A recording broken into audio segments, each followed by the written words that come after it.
And if you would all please turn off any pagers or phones or anything else that makes a lot of noise. And I'd now like to call to order and introduce the members of this committee. And we've got Councilmember Gunn on my far left and Councilmember Kern. And I believe Councilmember Kanuha will be here momentarily. And Councilmember Karen Eoff, and Councilmember Chair Yoshimoto and Councilmember Ford. And on my left is my Vice Chair, Valerie Poindexter. I'm sure she'll be here momentarily. And on my right is Councilmember Fresh Onishi. And I'm now going to move to statements of the public. And I just wanted to make one announcement, and that is everyone here is welcome to testify. You can testify up to 3 minutes, but if any of you would be willing or want to just sort of join into a general statement, and then your names would be read into the record, you are certainly encouraged or welcome to do so. So, again, if you want to come up as any group or any bunch of you as a group and testify, referring and introducing the other members does not take away from the 3-minute time. It's just we're testifying here as a group. You've got one spokesperson. So I'd just like to announce that so you know we added that in to our rules. So perhaps we can not go as late and more of you can be here for the discussion that follows. Okay, and I would just want to say that Councilmember Drew Kanuha is now here, as well as my Vice Chair, Valerie Poindexter. So we now read in what order of resolutions. And okay, but we don't say that what they are first. Okay, so. Okay, so this is why if any of you would like to testify as a group, I'd be happy to have it. I'd like to just go around and see what other sites are open. Nora, do we have anyone in Hilo testifying? Good afternoon, Madam Chair. We have no testifiers in Hilo. Okay, and what about Waimea? Good afternoon, Madam Chair. No testifiers. Thank you. Okay. And I don't see any other site. Is there any other site open, or is it? I think that's it. Pahoa is closed. North Kohala. I don't see North Kohala. That's closed. Chair, we have no testifiers in North Kohala for this committee. Okay. Thank you. And Kau, anyone in Kau? Good afternoon, Madam Chair. We do not have testifiers in Kau. Okay, thank you very much. If anyone arrives at the other sites, would you please call our attention to that? So I'm going to start here with Gary. Is it Strawn or Strand? And Abigail Au. Ms. Willie? Is that right? Madam Chair? Yes. Would you let them know of the system at 2 minutes and 2.5 minutes? There's the ding and then... Thank you for that, Councilmember Kern.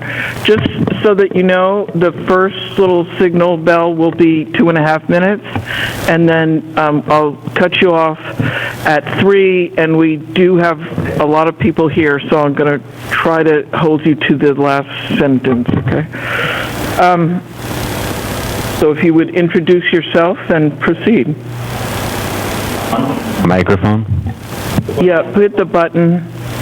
There we go. I don't have to hold it. Yes, my name is Gary Strawn. I'm a Kona coffee farmer. All of my income comes from growing coffee. That is my only source of income, so I rely on being able to grow and sell coffee. I only sell 100% Kona coffee, only my own coffee. I do not sell blends. I do not sell to any of the mills. I do not like Kona blends, but I oppose this resolution. I oppose this resolution because I do not feel that it is the government's place to dictate what I can or cannot sell, what I can or cannot buy, or what I can or cannot drink. Tang, the astronaut drink, the powdered astronaut drink. Imagine if a bunch of orange growers got together and said, Tang is an orange juice. It's nothing but citric acid and sugar. It is deceptive. We need to make that illegal. That would just be silly. It's a very reasonable drink. There's nothing wrong with it. It doesn't hurt anybody. It's only deceptive in their perception because they don't like it. I don't like blends, but I feel like it's the same issue that we're discussing today. Imagine that you walk into a local ABC store. You've never heard of Kona coffee before. You see both 100% and 10% on the shelf. You might think to yourself, gee, this 100% is kind of expensive. If I buy that 10%, instead of buying one bag for myself, I could buy several bags and give them away as gifts to my friends. Even though I personally don't like blends, don't buy blends, don't drink blends, I kind of hope that the consumer buys those blends because that means several new people introduced to Kona coffee. A couple things might happen after that. They'll drink the blend and they'll be like, this is horrible. Then their next thought might be, I should have bought 100%. Or they'll drink that 10% blend and say, this is fantastic. Boy, if this is good at 10%, I wonder how great that 100% is. Either way, as a small farmer, I got a lot of free advertising out of that, and I like that. The law has been in place for several decades now here in Hawaii that it has to be on the label, that percentage right up front. Consumers walking into, if you walked into ABC and you didn't know anything about it and you saw 10% on the label, you're not stupid. You're going to know that it means 90% other. It's still your choice of what to buy. And that's my position why I want to oppose this resolution, because I feel that is not the place of the government to dictate capitalism. It has been in place for many decades now. It is something that we don't need to change. Thank you.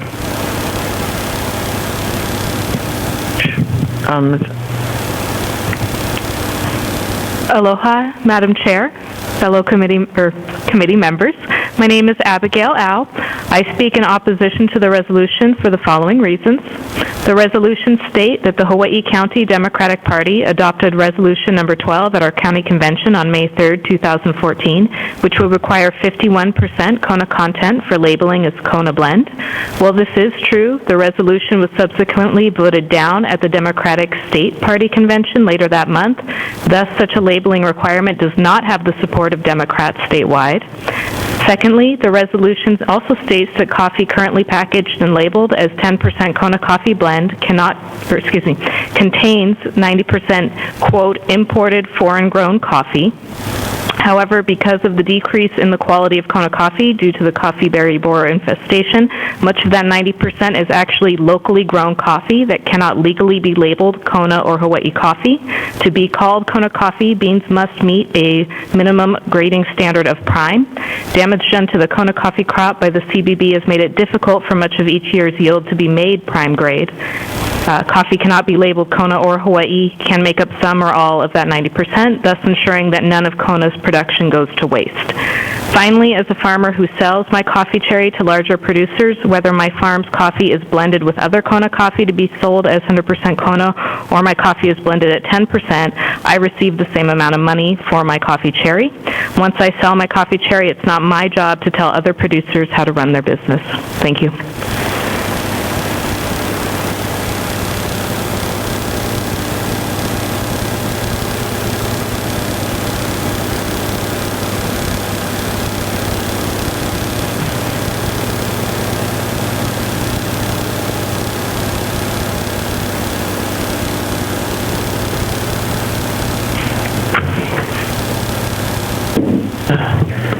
Ms. Bevins, you want to go ahead? Go.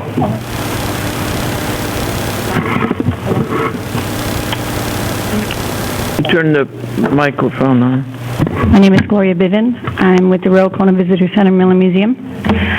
I've been in retail business for almost 37 years here in Hawaii. I've worked for only two major companies.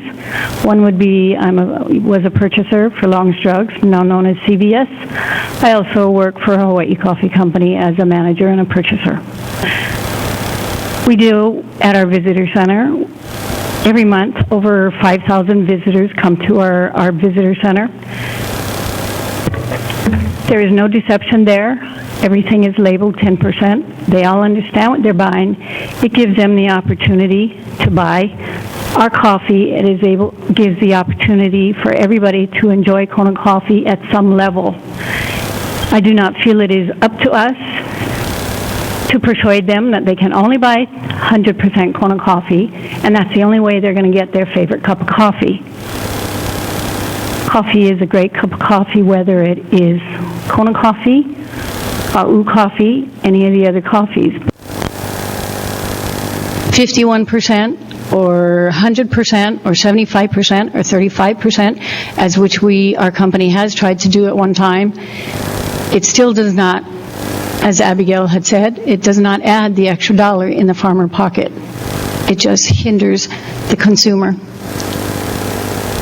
I thank you for your time and your considerations.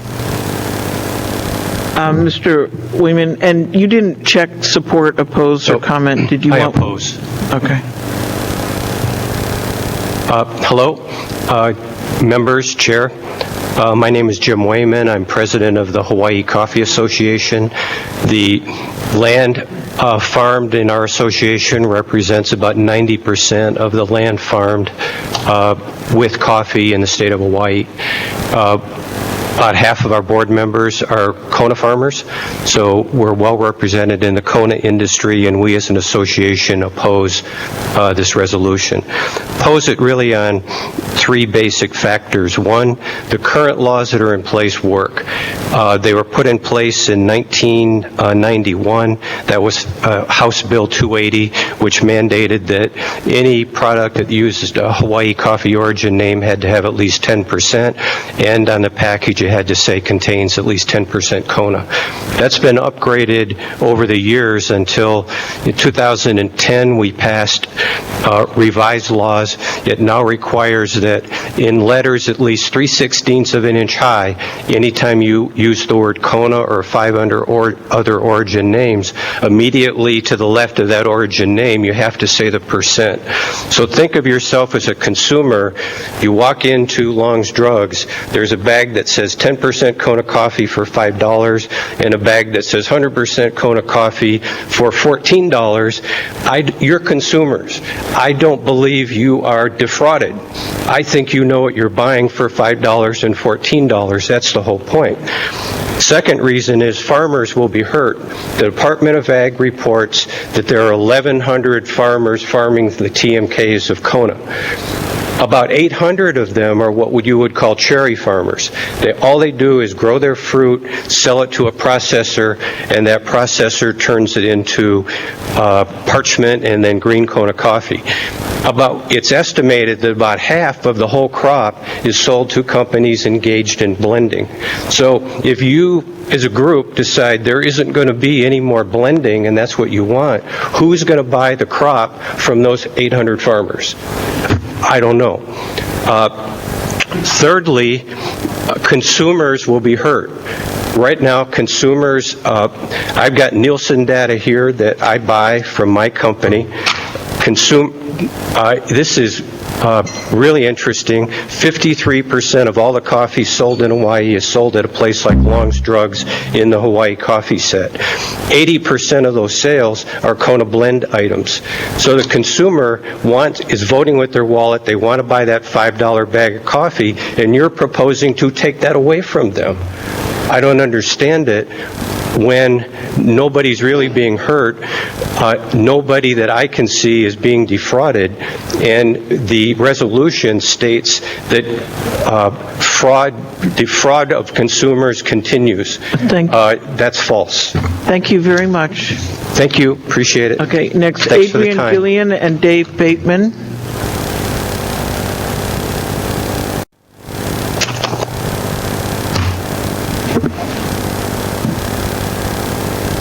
Mr. Bateman, you can begin.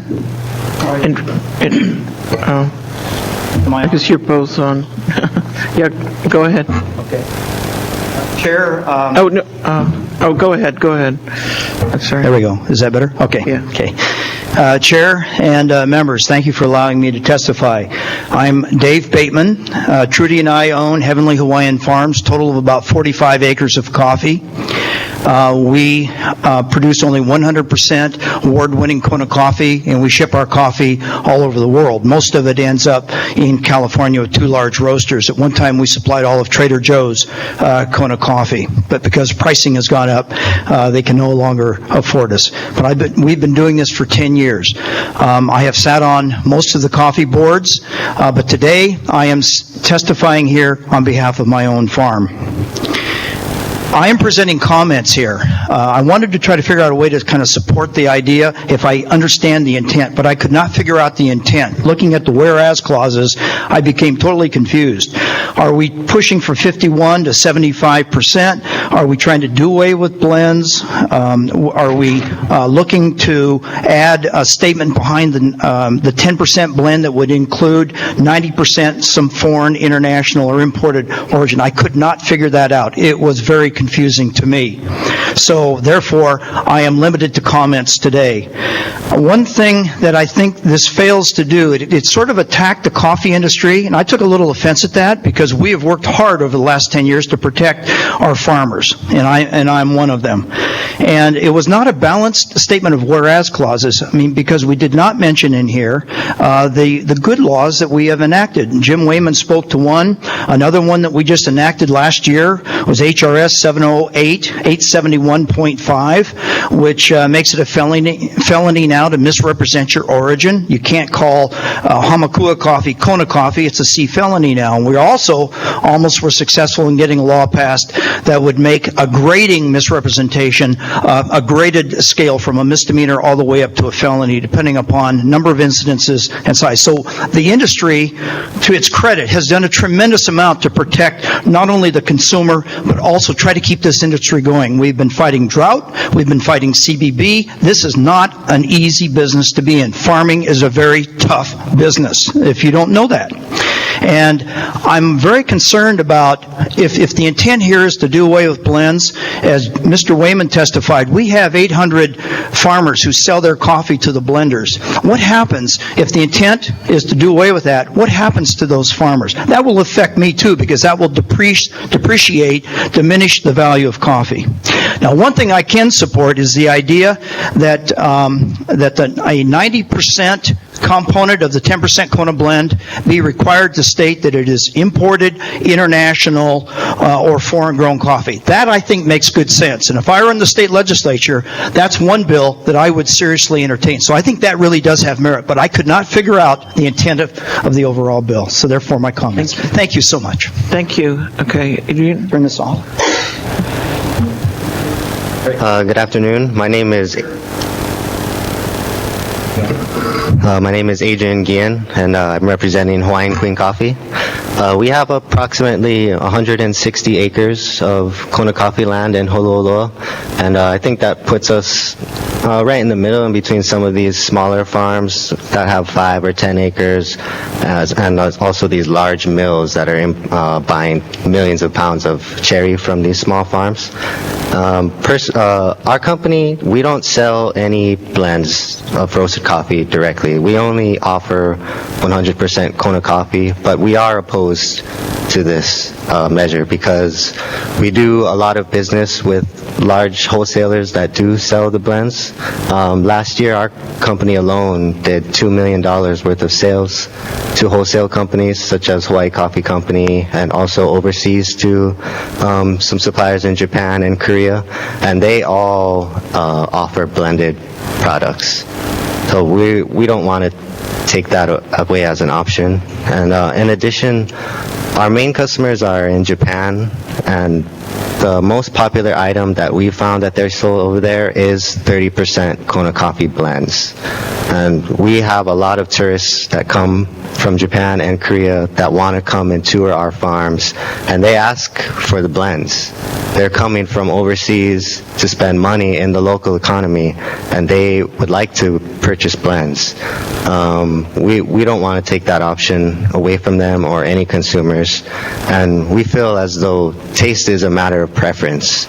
And if the consumers, if they don't enjoy the 10% blends, then they would not purchase. purchase the 10% blends, or they would require a lower price, etc. And we feel like limiting the consumer options would have a negative impact on the Kona coffee industry as a whole, and that's why we are opposing this measure, and I thank you for your time.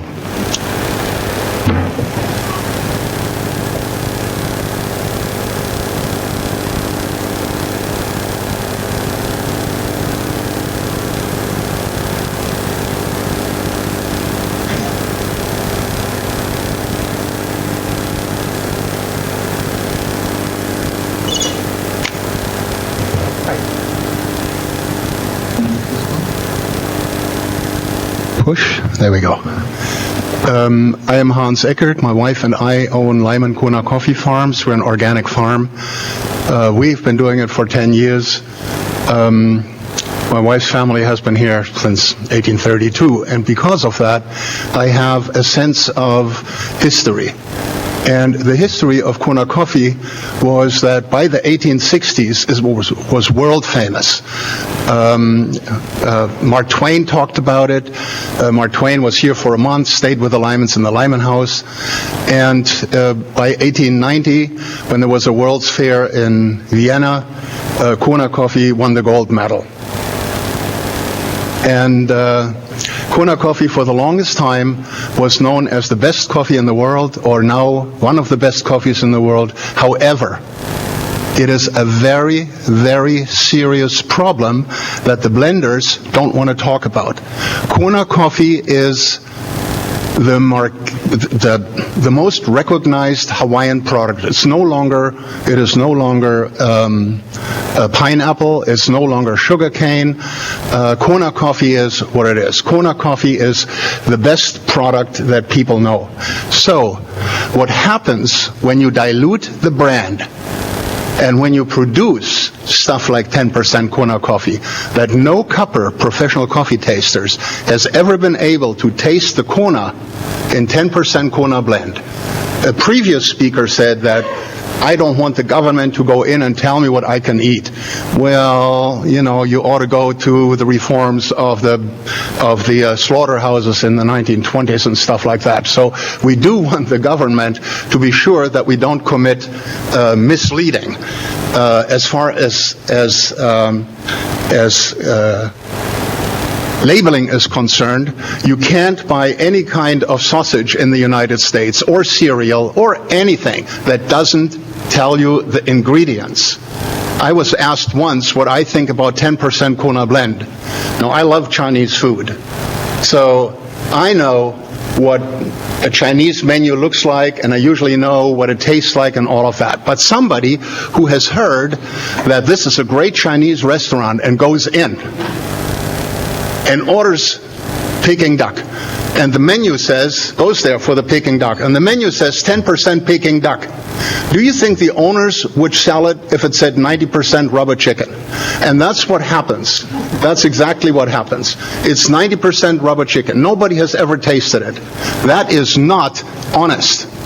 That is not right. So if you sell 10% Kona blend, you should do the same thing that you do with margarine and chocolate pudding. What is the main ingredients? What's the next ingredient? What's the next ingredient? What's the next ingredient? So that you can say, all right, it says 10% Kona blend, but 90% imported coffee. Thank you very much. Dysart. Mr. Dysart, and you didn't check support, oppose, comment. Hello? Say again? You didn't, do you want to check support, oppose, or comment? Support. Okay, thank you. And a comment. Yeah, can you press the little button so the light comes on? It's on. I just need to sit closer. I'm a local small Kona coffee farmer, and I've been doing it for the same length of time that Franz has. And I agree with everything that he said. I would not have no understanding about someone who would take $100 champagne and market it as the $100 champagne, 10% of it, and the rest of it just, that's the concept that I have. I only got about 3 things I want to say, and one is that since I've been here, I've seen a lot of resolutions and stuff go through the government here about 10% Kona coffee, and it's come down to the place where I interpret Hawaii time to be sort of like, is this going to happen in my lifetime? That's the first thing. It's also, it's my understanding that one of the larger blenders is not a Hawaiian corporation. I believe they are in California, and I think that the profits probably all go off island. And the last thing is I wanted to say was I wrote it down in small print.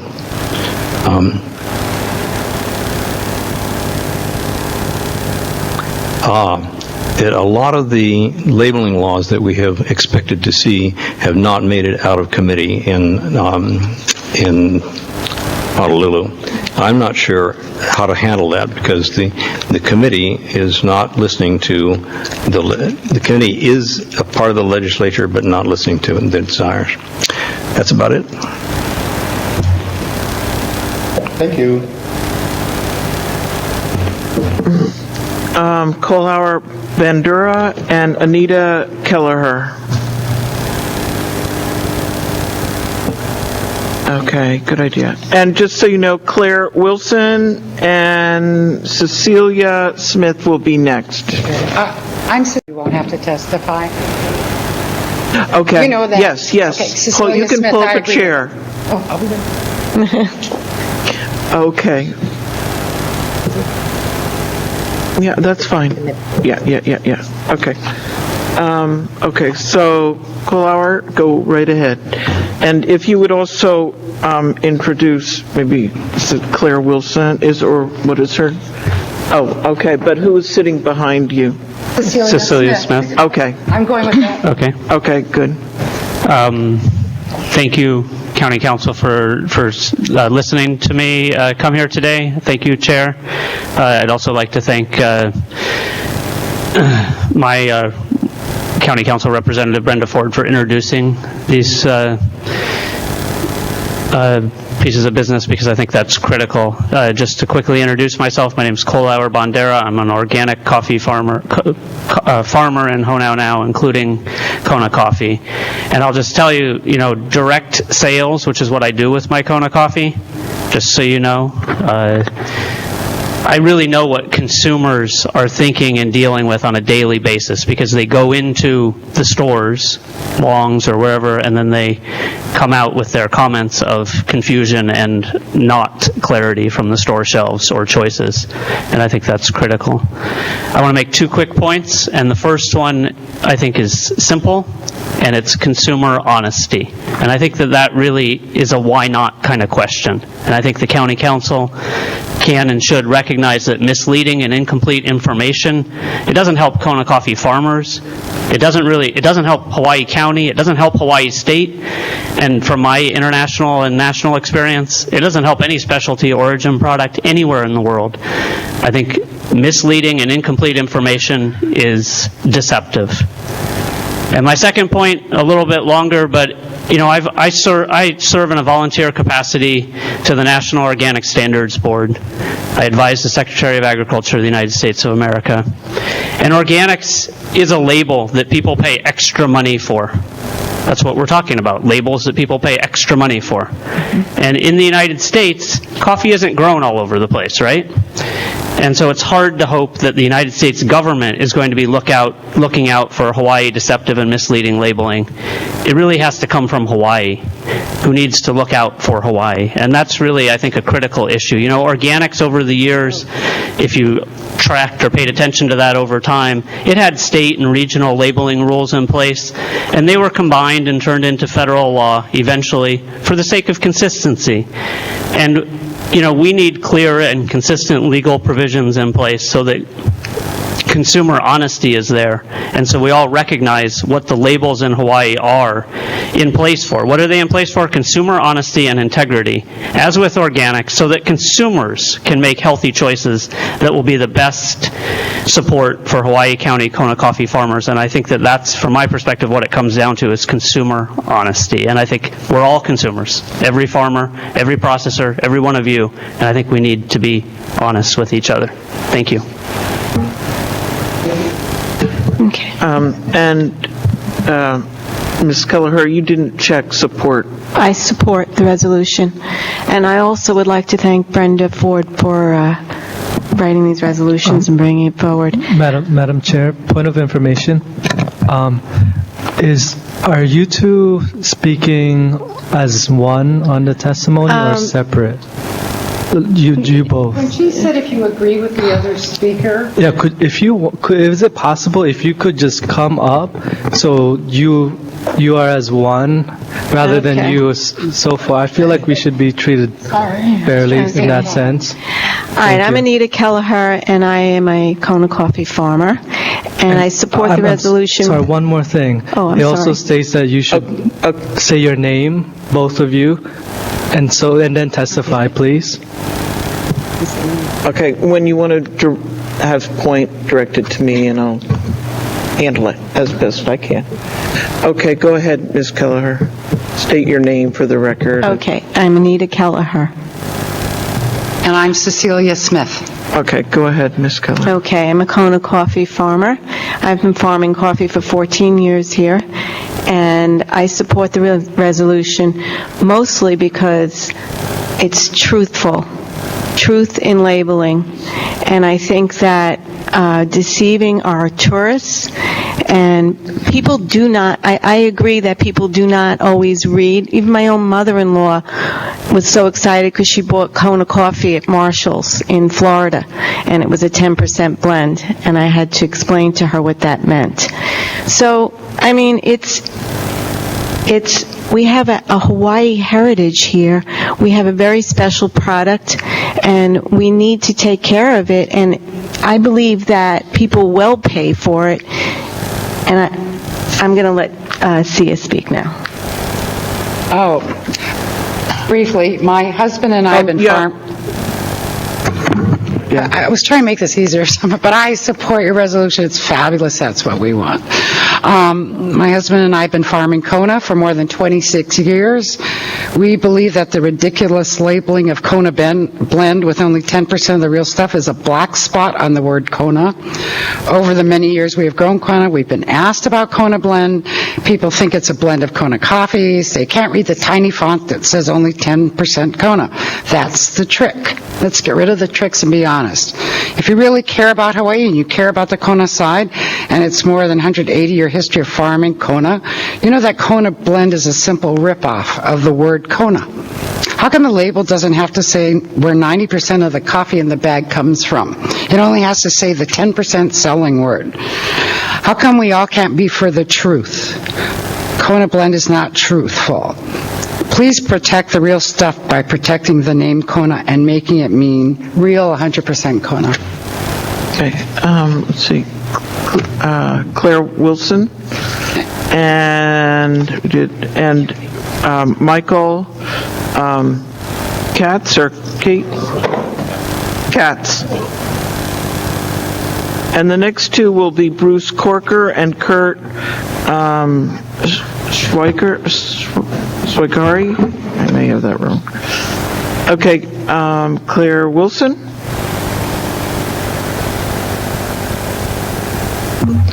Good afternoon, Chairperson and members of the committee. My name is Claire Wilson. My husband and I have been farming Kona coffee for 16 years, and we are strongly in support of the resolution. I'm one of those pesky farmers that will go into Long's or KTA or other supermarkets, and I always walk down the coffee aisle. And if I see a tourist there very confused looking at this really large display of coffee, I stop and I talk to them and I explain to them what 10% coffee is. They thanked me. They had no idea. They had not been able to figure out why the big difference in cost. And then they walk away with a bag or two of 100% Kona coffee because that's what they wanted. If I'm on a plane going to the mainland and I happen to sit next to a tourist returning to the mainland and they ask me what I do, I tell them I'm a Kona coffee farmer. And they may say something like, I don't understand all the hype. I tried Kona coffee. I really didn't see anything great about it. If we continue talking, I find out it's 10%. It's a blend. And so I tell them about that. And they also say it costs too much, of course. And so my spiel gets a little longer, and I explain the very high cost of growing Kona coffee. So, in conclusion, it's consumer fraud to continue this 10% packaging. We need truth in labeling, and that's it. Thank you very much. Thank you. Go ahead. Thank you, Madam Chairman, and members of the committee. My name is Michael Katz. I and my partner run Green Gecko Coffee. We're a small 5-acre farm in Kealakekua. We've been selling it under that brand for about 10 years, been involved in the farm about 5 more. I think this is all about honesty. I think this is all about the reputation of Kona, our reputation on the Big Island in terms of selling an honest product. I first got involved in labeling issues about 20 years ago when I was doing some work with the World Trade Organization. And there was a big controversy because there was a rule against putting something on a label if it was less than 5% of the content of the clothing garment you were buying. Well, it turns out most Gore-Tex coats that you buy, they have well less than 1% Gore-Tex in it. But when you buy a Gore-Tex coat, less than 1% is all you need to have the benefit of the product. Now, are there people who really believe that with just 10% Kona coffee, you're getting the benefit and the taste difference that you have in Kona coffee compared to coffee from other regions or coffees from other areas of the world? I don't think so. So the number 10% isn't the magic part. The World Trade Organization agreed that Gore-Tex, even though most products were 0.5%, there was enough Gore-Tex in it that it was waterproof, and therefore it was of value, and it needed to be mentioned as to being something that was in the product, even though it was under the typical percentage. And again, I would challenge anyone to taste a cup of coffee that was 10% with a cup of coffee that was 100%, whatever the rest was, and determine a difference in it. So I think we really need to have that honesty. We really need to be able to say this product is different, and we need to have a product that's properly labeled and have the percentage or origin of where the other 90% comes from. If it's a 90% that comes from a wonderful place, and that's a place that people want to buy from, then they'll continue to buy. But they won't be confused.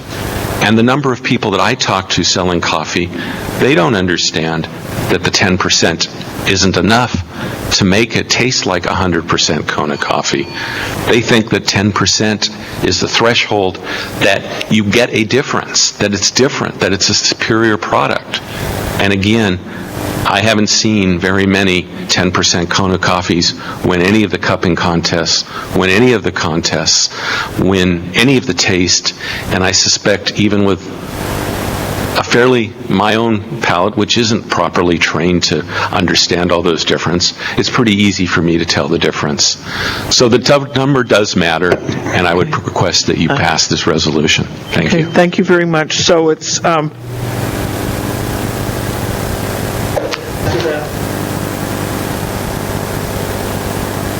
Roger Kawai, Kaiwi, and Thomas Butler. Bert Swigert had to leave. He supports both resolutions, but he is no longer here. Okay, thank you.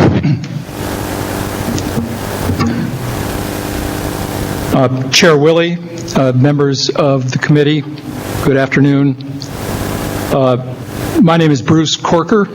I have a coffee and avocado farm in Holualoa, and I'd like to make 4 basic points in strong support of both resolutions.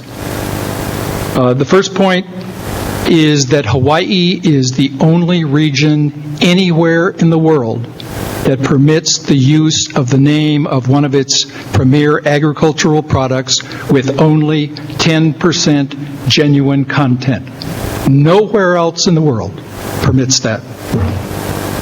As the legislature has found, as a matter of fact, this 10% labeling causes fraud, and it causes degradation in the reputation of Kona coffee. There was a resolution passed in 2007. Unfortunately, the legislature has not acted on its own finding. The law needs to change. Hawaii needs to adopt 21st century principles of fair marketing. Second point, if the law is changed and we do away with the blends, more money will go to Hawaii County farmers than is currently the case, and less money in excess profits will go to the mainland corporate owners of the Honolulu blenders. Each year, it is estimated that $14 million in excess profits are made by the blenders. That is money that comes out of the pockets of Kona coffee farmers. And if you divide that number by the roughly 700 Kona coffee farms there are, that's $20,000 each year out of the pockets of Kona farmers. Third, the argument is made by the blenders and their supporters that if the blends are done away with, prices will fall. The roughly 500,000 pounds of Kona that are used in blends each year will not be sold. That argument is nonsense. If the law were changed and blends were outlawed, and if only 2 out of 10 who had purchased blends the year before purchased genuine 100% Kona coffee, we would double the amount of coffee sold. And if 4 out of 10 made those purchases, we would quadruple the amount sold. Prices, the supply would equal the demand, and prices would go up. That's the case with Jamaica Blue Mountain, which commands 20 to 30% more than Kona coffee, not because it's better coffee, but because the Jamaica Coffee Board does not permit blends and goes after counterfeiters. We want you to support this motion. Thank you. Okay, Roger Kaiwi and Tom Butler. Madam Chair, members, a couple brief points. I am and just to introduce Roger Kaiwi. I am a Kona coffee farmer as well. I am in strong opposition of this. I have I have 5.76 acres. I'm a Kona farmer.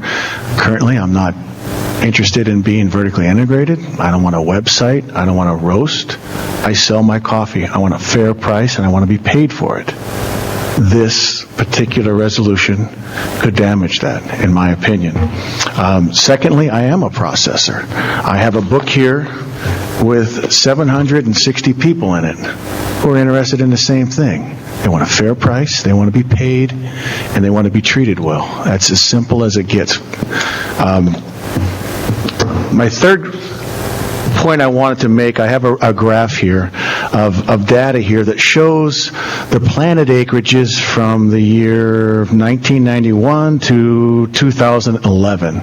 The planted acreage hasn't grown, but I have a second graph here that shows the farm gate value, which has soared over 400% in that time. And that was due largely when we started putting this legislation together and started truth in labeling, which changed things, as you folks can probably see from a distance, which the 10% blend was in such a font that it was no longer considered or deemed as it was deceptive. It is simple to walk up and tell on a bag of coffee whether it's 100% or 10%. This resolution is, in our minds, is not recommended, not needed, and we would like to allow the Department of Agriculture to do what the Department of Agriculture does and continue to police this. Thank you for your time. Hi, my name is Tom Butler, and I'm a coffee farmer, have been for about 25 years. I sell cherry coffee all the way to roasted coffee, and I'm in support of this resolution. Every year, coffee farmers were told that if cherry coffee went over a certain price, $1 a pound about, the result would be a higher priced coffee that the market could not afford. So this was supposed to be protecting the cherry farmer.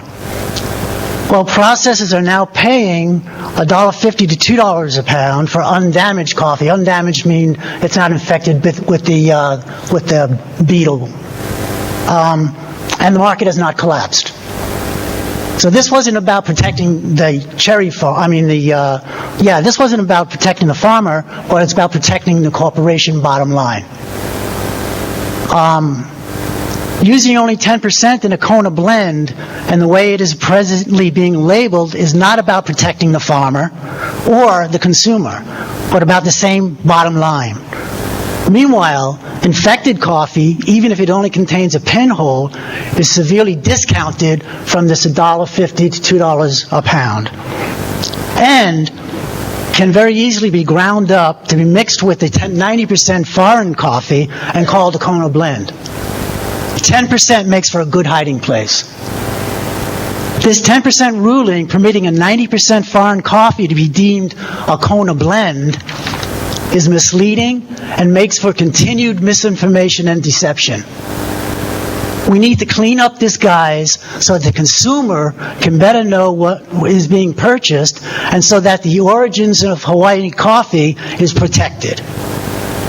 The United States Department of Agriculture has a county of origin labeling law called COOL that requires retailers to provide their customers with information about the origin of various food products, including fruit. Mandatory COOL requirements in this democratic country help consumers make informed decisions about the food that they buy. Clear information is what protects the consumer and the coffee farmer. Thank you. Tom and Gretchen Lawson, and after that will be Bryce Decker and Randall Phillips.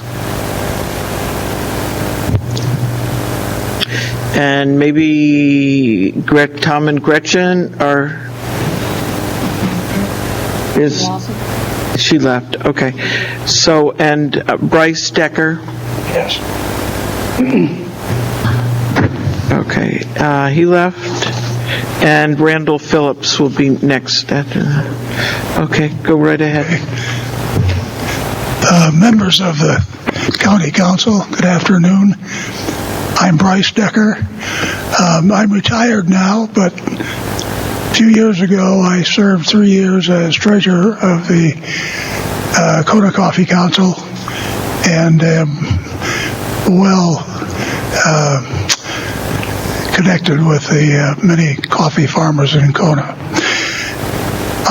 There are no points that I have to make in support of this resolution that haven't already been made by several people. So I'm, in the interest of saving time, I'm going to relinquish the microphone at this time. Thank you very much, Mr. Decker. Madam Chair and Council members, thanks for opening this up to us Kona coffee farmers. My name is Randall Phillips. I'm a newcomer here. I've been here 5 years. I've been selling my coffee retail for about 3 years. I sell almost all 100% Kona coffee. When I first started, I was selling cherry, as a lot of small farmers do. I have 2 acres. in Holualoa. I sell my coffee online to visitors and to a restaurant in New York City, a restaurant downtown in Kona. I have won awards with our coffee. I'm just starting to understand all of the problems that we face as Kona coffee farmers. When I moved here and was made aware of this 10% blend, I was really shocked. If you try to sell a sparkling wine from Napa Valley and call it champagne, you're going to get sued in about 10 minutes. Nobody does it.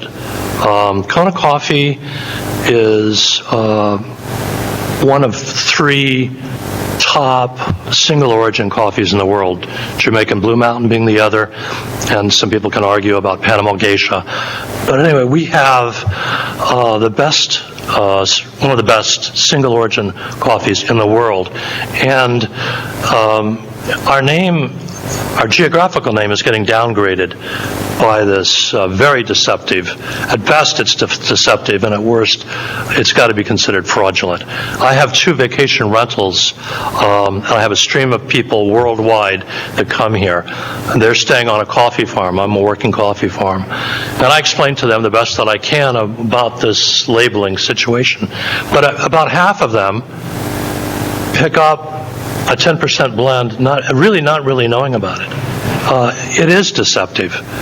Even if you've got something screaming in 3/16 of an inch, 10% blend, most people consider the way it's being used, the way it's being packaged, most people consider it to be a blend of Kona coffees. And the 10% is just lost. So I'm in support of this bill, and I think we stand a very good chance of degrading the name of our coffee, which is one of the greatest single origin coffees in the world, and that's demonstrable by cupping people around the world. So please help us keep our good name. Thank you.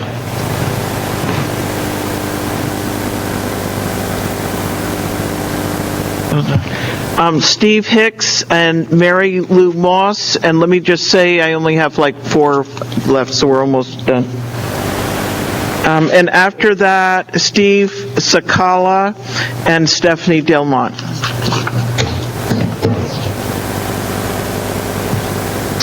So, Steve, if you'd like to start right on.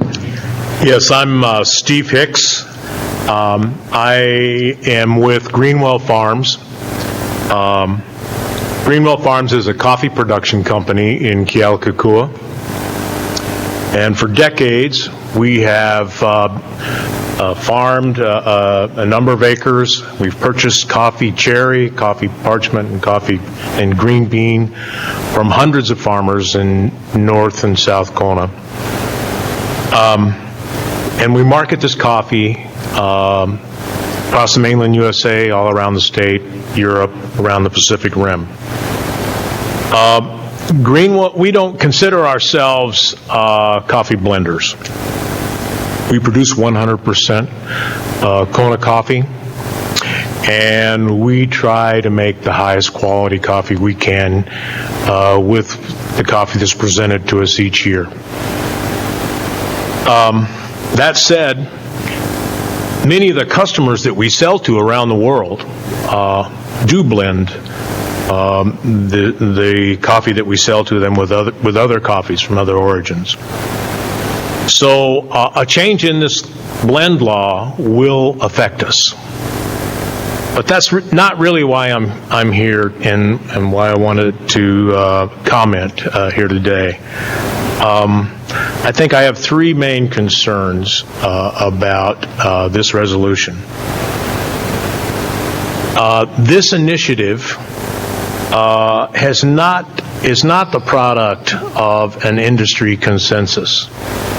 As you can see, our industry is made up of a diverse bunch of opinions. There's all kinds of people that are growing coffee and are in this business.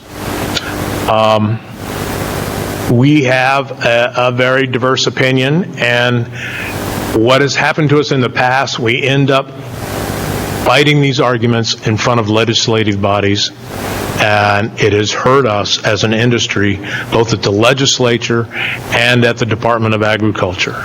So I have a great deal of concern about us marching off once again without getting the industry together behind this and somehow coming up with some agreements between our differences.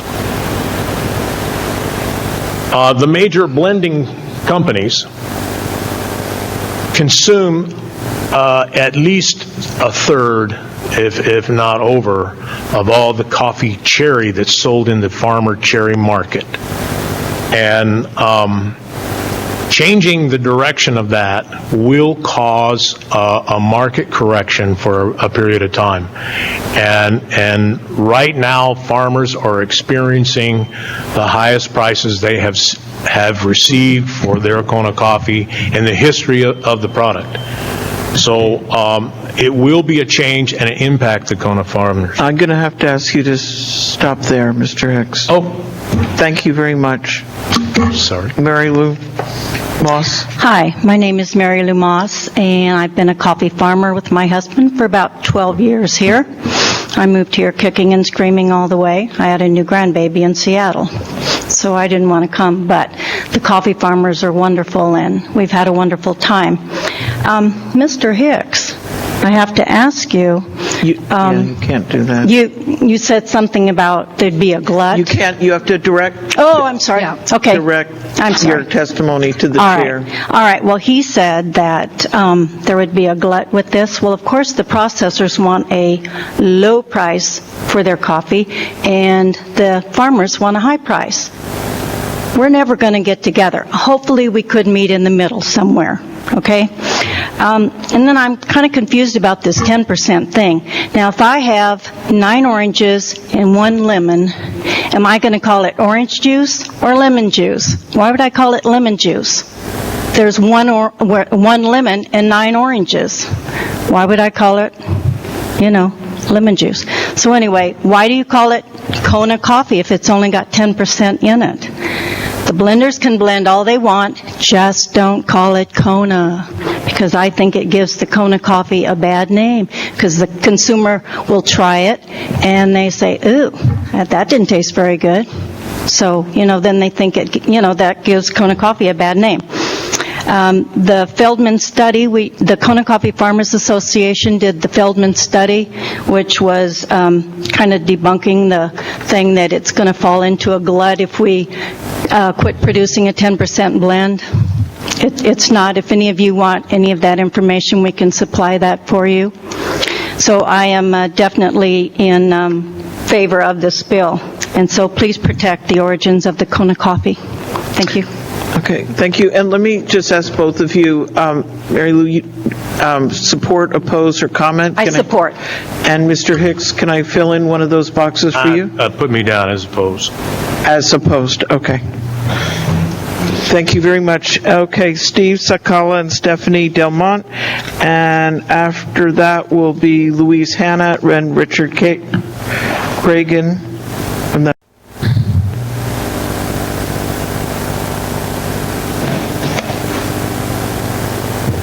Aloha, Council members, Madam Chair. Thank you for letting me have the opportunity to testify in front of you today. My name is Steve Sakala. I'm a small-scale farmer in Honau now. I'm also the president of the Hawaii Farmers Union here for the Kona chapter. I come today speaking as an individual, but I hear a lot from farmers in my position as the president of the Farmers Union. And I continually hear many of the things that were stated today and challenges of getting enough money for their product. The fact that we are the only geographical product as Kona coffee that isn't protected by our government seems a shame to me. I really think that we should be utilizing these local dollars and the true value of this product.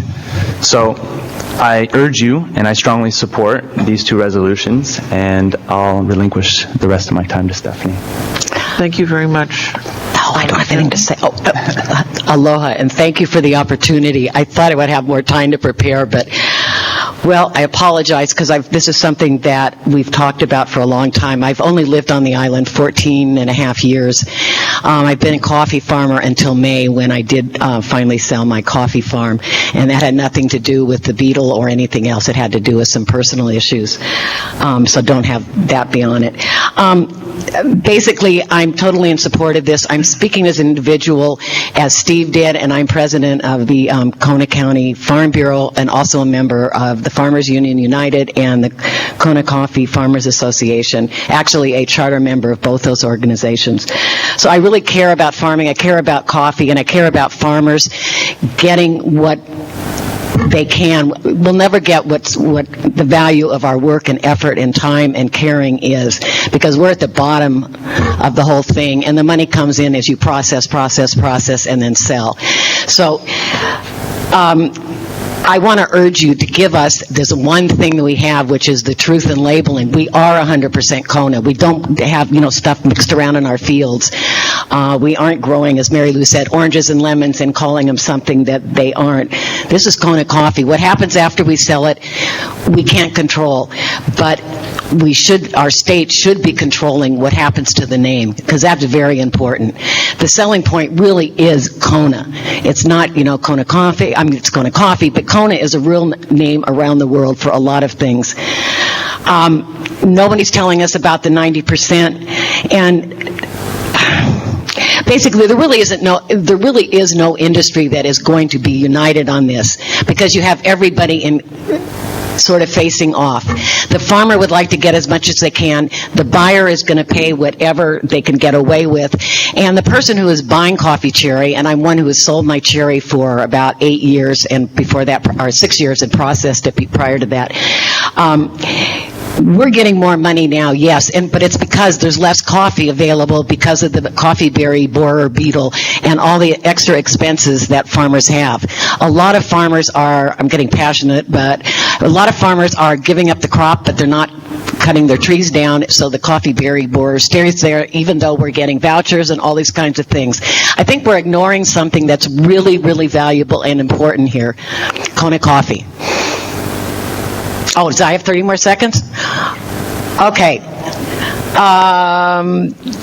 I guess that's it. It's Kona coffee. Why do we have to put other stuff in it if we're not going to identify it? I was in Oregon last year. They give you coffee in your room. 30% is Colombian. 20% was Peruvian. 50%, am I still in 50? Yeah, 50% was it Costa Rican? I mean, they give you all these percentages. We can't do that.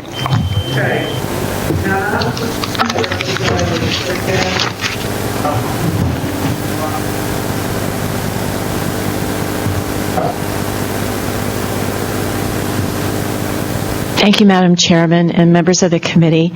My name is Louise Hanna, and I'm a Kona coffee farmer. I left my trees today, who really needed my attention, to come up to see all of you and speak to you in support of these resolutions. Our present coffee labeling laws enable businesses to package and sell the Kona coffee name without delivering the unique Kona coffee product to the consumer. Kona coffee is a Hawaiian specialty crop grown only in Kona, Hawaii. Consumers may like Kona coffee, or they may prefer coffee from some other coffee-growing region, but they should be presented with a clear label that tells them exactly what they are buying. Consumers do not know what a blend is. All they see is the Kona name. I once invited a barista from New Mexico to my house to sample coffee from my farm. He told me that he had not really been particularly interested in offering Kona coffee to his customers. One sip, and he said, "I thought I had tasted Kona coffee." Clearly, I had not. This is really good coffee. And before, I must have tasted one of those Kona blends. Clear and honest labeling is the righteous thing to do. I was really puzzled from earlier conversation about doing away with blends. I really didn't notice that in the resolution. I only noticed that the origin of the coffee in the bag would determine how the bag was labeled. I am in support of this resolution, and I ask you to support it also. Thank you. Thank you. Okay, my name is Richard Cregan. Is that working? Okay. Chair, members, thank you. I'm supporting the intent of these resolutions. I want to first thank you for all the opportunity to testify on this important issue, and Councilman Ford for the resolution she has put forward, the resolutions. I'm testifying as both a coffee farmer and a state representative who faces making decisions about our coffee industry. I would first like to emphasize that while I am a coffee farmer, perhaps to stick to truth in labeling, my wife is a coffee farmer who gets a little help from me from time to time. My wife, Marilyn, is also a blender, and I support her in this. While our farm, Kealakaua Mountain Farm, is in Kau, it is in Kealakaua near Waihinu, and we call our coffee Kealakaua coffee. It is a blend because Marilyn roasts the coffee. She roasts a light, a medium, and a dark roast, and then she blends those roasts together into what we call our melange blend, and sometimes refer to this as our melange à trois, as it is a blend of 3 roasts. We do not do this for economics, as it costs more to do it this way, but because we feel that this blending produces a better product with more flavor notes than would be present in a single roasting. While we believe that the coffee is improved, it would perhaps also be a marketing tool if we produced enough coffee to need a marketing tool. The blending issue that you're addressing today has elements of truth in labeling and what has been termed fraud of economics, but no one that I have ever heard has opposed that blending Kona coffee with low-cost, non-Kona coffee produces a better blend, except from an economic and profit perspective. I therefore support these bills which propose to protect what seemingly every other coffee and wine growing area has protected, the names and the reputation of their region, and perhaps particularly the names of Kona and Kau coffee, which are most impacted by the blending issue. Even these resolutions do not pass, I will pursue their intent in the legislature. Well, I hope this resolution passes. Many similar resolutions have not, and I would offer the following quote from Buckminster Fuller. You never change things by fighting the existing reality to change something. Build a new model that makes the existing model obsolete. Given the historical and on-the-ground realities in Kona, I would propose that we look outside the box for a new model, a new solution to this intransigent problem. In homage to Councilwoman Ford's stance on home rule, I would propose that a one-size-fits-all solution may not be the best, but that a solution that addresses the coffee problems on just Hawaii Island might be one of the possibilities. Thank you. Thank you very much. And lastly, Bob Schaefer. And also I want to check Alan Frank, who wanted to speak in support, but he may have left, as I don't see him here. So unless somebody calls out, this will be the last speaker, testifier. Go ahead. Aloha, council members. I'm Bob Schaefer. I'm speaking in support of this bill.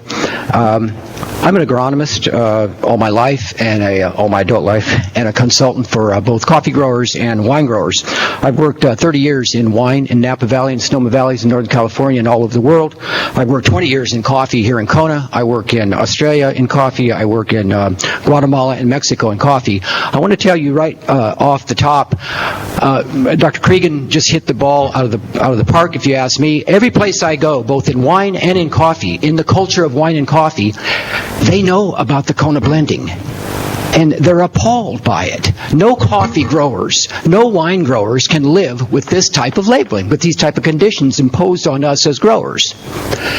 In Napa Valley, the industry was made by made sustainable and high quality by strong labeling laws. We need to blend up to quality, not blend down to cheapness. There's a great art in blending. Blending is beautiful. But if you blend down to make the product cheap, that hurts every farmer involved. It hurts every farmer in this room. I'm a coffee farmer also. I have 1 acre of coffee. I teach students. I bring students to my farm and teach them how to grow coffee. The tourists are very confused. I was back and forth for many years here to California. I bring a lot of my friends here. Even people who are savvy about agriculture come back from the store with a blend. We laugh, but it's not funny. The blending label is confused. The labels are confusing right now, even to those in coffee. Again, there's a very strong parallel in my mind to this in wine. The wine industry was built and is successful and is high quality and is sustainable because we have strong blending laws. Thank you. Thank you very much. Is there anyone else?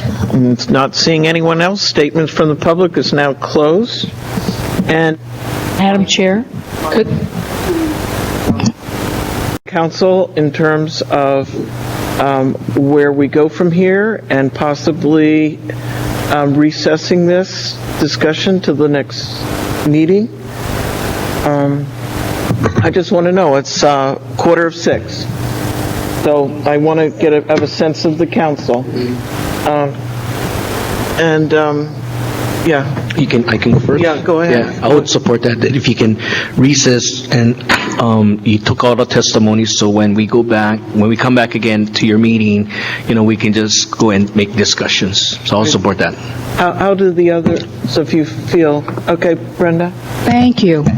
Well, since this is my resolution, I would like to at least comment on this, and I want to take them out of order. I want to do 501 first.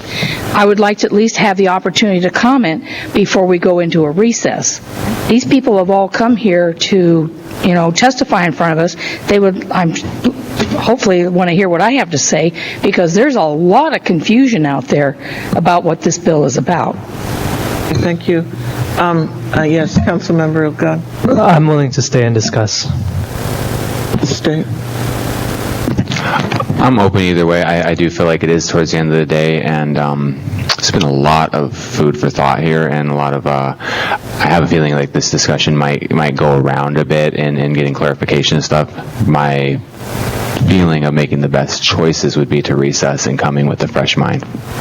Ms. Poindexter? Yeah, I agree on the recessing for health reasons for me, but I do agree that maybe we just give Councilmember Ford an opportunity to just Going to coffee farmers to have the problem that we've got now. It's truth in labeling. It's honest labeling. And we've got another problem, which is CBB. It's another problem our farmers are having to deal with. And they're desperately to deal with the problem. And we've got everything against us. But honest labeling says if you got 90% Peruvian, Colombian, Brazilian, African, whatever it is, you put that number 1 on your label and put it on the front of the package. And I'll make sure this is corrected by the next meeting that we have.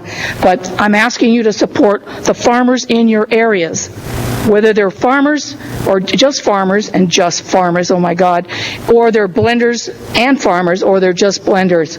Just be honest about what you've got in your package. That's all I'm asking. That's all our farmers out here are asking. Be honest about what you're putting in the package so the consumer knows. There's one more issue I want to mention. When you go in as a consumer and you don't know what you're buying, you see 10%, there's a thing called scotoma.